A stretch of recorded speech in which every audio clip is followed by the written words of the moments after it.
છોટાઉદેપુર જિલ્લા ભાજપમાં મોટું ગાબડું પડ્યું। અત્રોલી ગામના સરપંચ સહિત 200 કાર્યકરો આમ આદમી પાર્ટીમાં જોડાયા।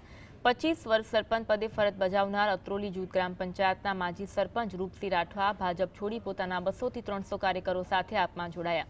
વિધાનસભા પ્રભારી વિનુ રાઠવા તથા જિલ્લા પ્રમુખ રાધિકા રાઠવાના હસ્તે તેને આપમાં સ્નાન વિધિ અપાઈ હતી અને સ્થાનિક રાજકારણમાં ભાજપની મજબૂતીમાં મોટું ફાટ પડવાની શક્યતા વ્યક્ત થઈ છે।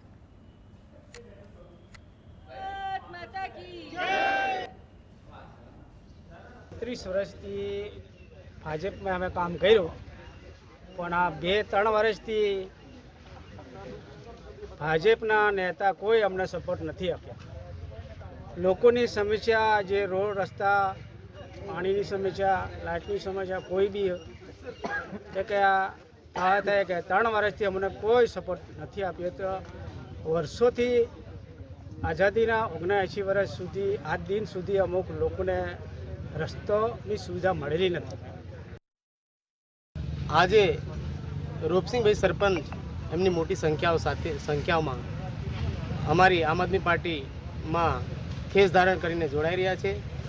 અમે સૌ આવનાર સમયની અંદર અમારી પાર્ટીની અંદર અમે સૌ સાથે મળી આવનારી તાલુકા અને જિલ્લા પંચાયતની ચૂંટણીઓમાં ખૂબ સારું સંગઠન મજબૂત બનાવી અને છોટાઉદેપુર જિલ્લાના જે રાજકારણ છે એને મજબૂત બનાવીશું અને પરિવર્તન તરફ લઈ જઈશું।